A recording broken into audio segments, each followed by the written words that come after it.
كم قصة تترى جاءت بها البشرى موعظة كبرى أو عبرة للناس قصة وسينا تمحو مآسينا تزرع حيا فينا بالعزم والباس يا ربي عليم علمني كريم أكرمني هداك ألهمني أسعدني يا رب قصة آية سمو غاية رب البرايا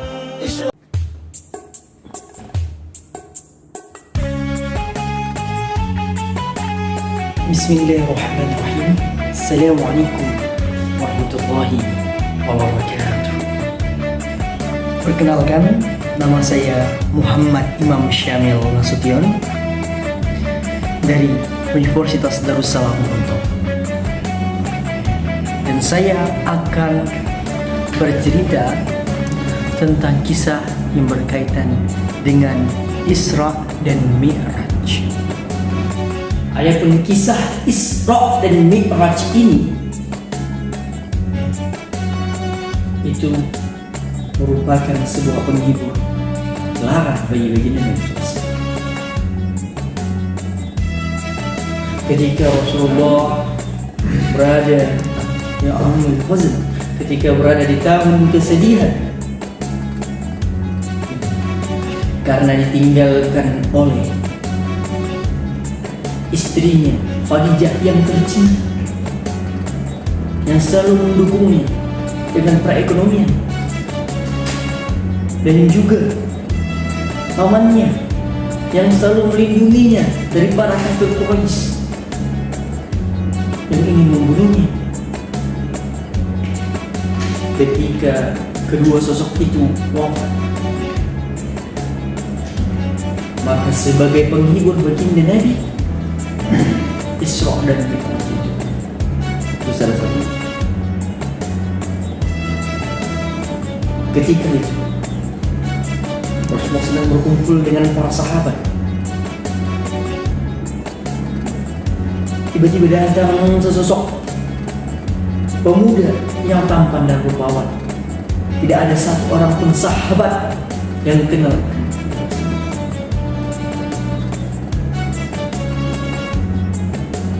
Dia mengajak Nabi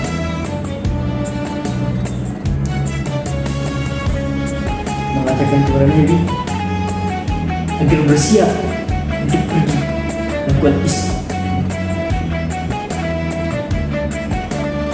Dan siapakah itu pemuda itu? Itu merupakan malaikat Jibril yang mulia. Dan Rasulullah pun pergi melakukan Isra. Apa itu Isra? Isra perjalanan dari Baitul Haram, Makkah Al-Mukarramah ke Baitul Maqdis, Masjid Aqsa di Palestina, dan menggunakan burak. Bukan sembarang burak. Rasulullah milik sendiri. Tepatnya ketika Rasulullah itu datang melihat banyak buruk-buruk itu, jadi Rasulullah melihat buruk dan kurus, jelas kamu menangis. Kenapa kamu menangis? Saya sedih Rasulullah, saya takut saya tidak pantas saya untuk menjadi tunggangan. Diusap Rasulullah tubuh buruk seketika berubah jadi buruk yang bagus, yang gagah, yang layak. Setelah itu Rasulullah pun pergi menuju ke masjid. Ketika Isra menjalannya dari Makkah Al-Mukarramah ke Masjid Aqsa, Palestina, memberi jarak 1254 km. Rasulullah itu diikuti oleh Jibril yang membawa Allah dan mengejar.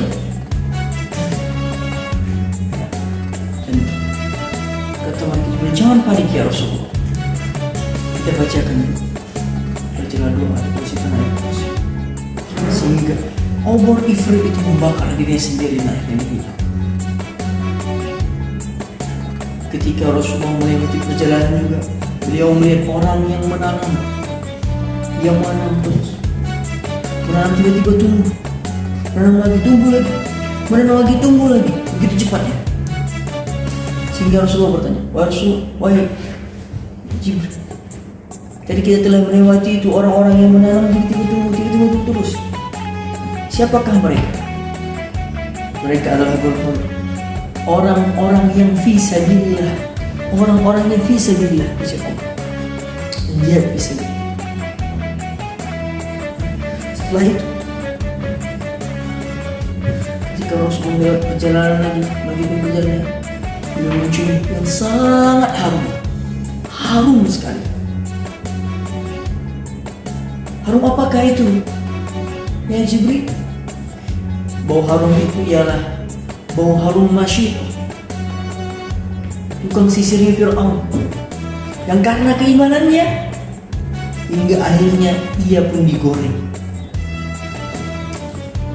Baru ketika lanjutkan perjalanan lagi, terlihat orang-orang yang memukul kepalanya pakai palu, pecah, dipukul lagi, pecah lagi, dipukul lagi pakai palu. Akhirnya Rasulullah bertanya, siapakah mereka? Siapakah mereka? Dijawab, mereka adalah orang-orang yang malas dan meninggalkan ibadah.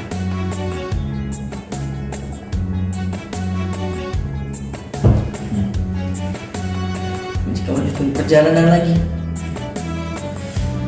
Rasulullah itu berjumpa dengan hal yang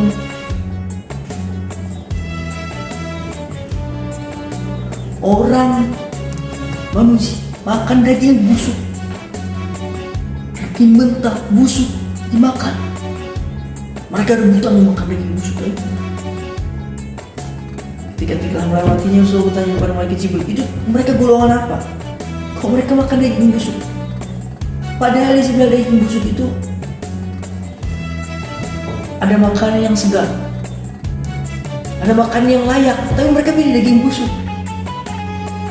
Mereka itu adalah orang-orang yang berzina, padahal mereka telah memiliki istri yang ketika semua melanjutkan perjalanannya lagi, beliau melihat orang-orang yang berenang di sungai darah dan dilempari mati. Baru berenang lagi, lempar pakai batu lagi, mati.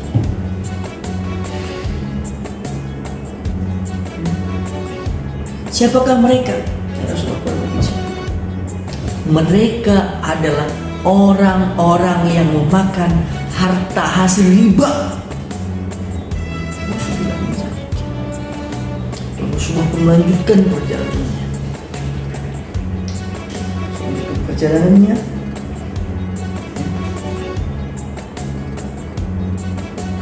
Dan beliau melihat orang-orang yang membawa kayu bakar. Dia bawa tiba-tiba badannya itu makin berat. Mereka itu orang-orang apa? Kepada orang-orang, mereka adalah orang-orang yang memegang tanggungan. Ya Rasulullah untuk berjalannya lagi. Sampai beliau melihat ada orang-orang yang memotong lidah dan bibirnya. Mereka mengguntingnya terus, tumbuh, gunting lagi, tumbuh, digunting lagi, tumbuh, digunting lagi. Semuanya kan, mereka Jibril, siapa?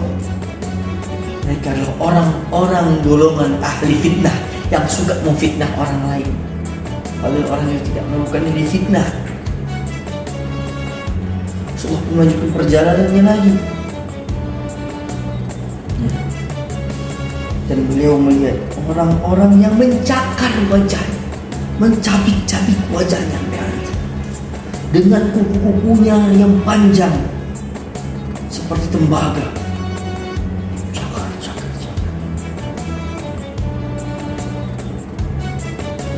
Siapakah mereka? Kembali ke sini. Mereka itu adalah orang yang suka mengumpat, orang yang suka mengejek, orang-orang yang suka mengumbar aib orang lain.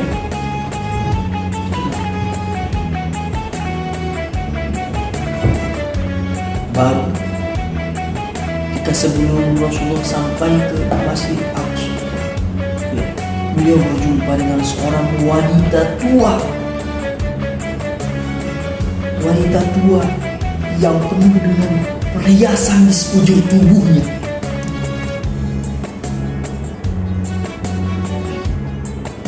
Yang datang dan menggoda.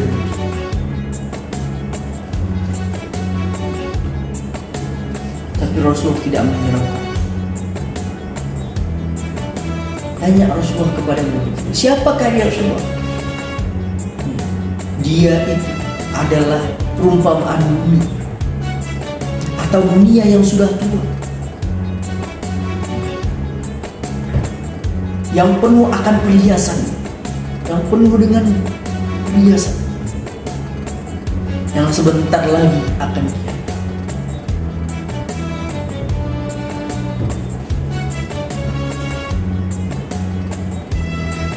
Dan ketika Rasulullah sampai di Baitul Maqdis, sambut dengan ribuan malaikat,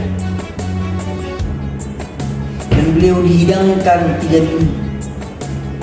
Ada air, ada arak, dan juga ada susu. Rasulullah mengambil susu. Karena Rasulullah mengambil susu, dia bilang malaikat Jibril, sungguh engkau telah mengambil kebaikan kepada dirimu dan kepada umat. Ketika Rasulullah SAW telah sampai ke Baitul Maqdis tadi, lalu Rasulullah SAW pun berjumpa dengan ribuan malaikat dan memimpin sholat isya. Dan setelah itu Rasulullah dihidangkan 3 minuman, ada air, ada arak, dan juga ada yang ketiga itu susu. Dan Rasulullah SAW pun mengambil susu. Setelah itu Rasulullah dikatakan kepada Rasulullah,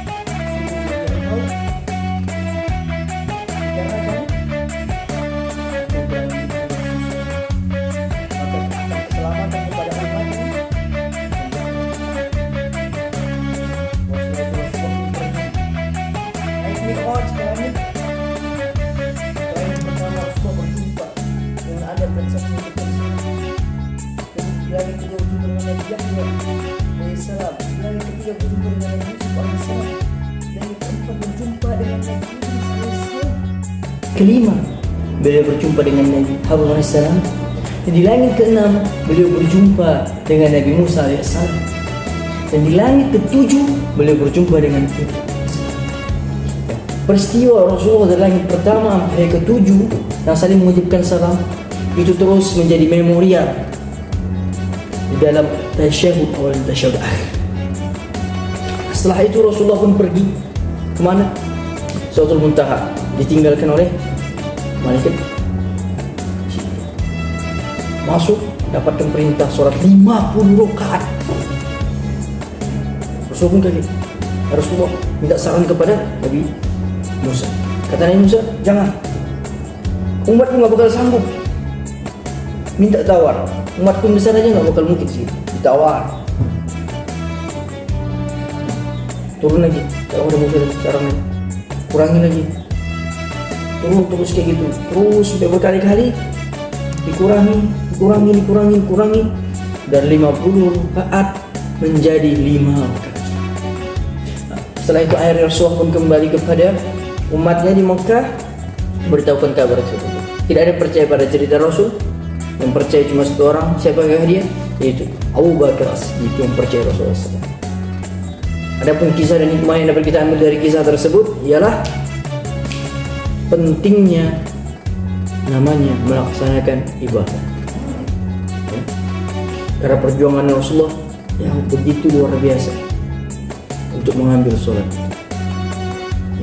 Sekian dari saya. Assalamualaikum warahmatullahi wabarakatuh. Semoga ya berkah.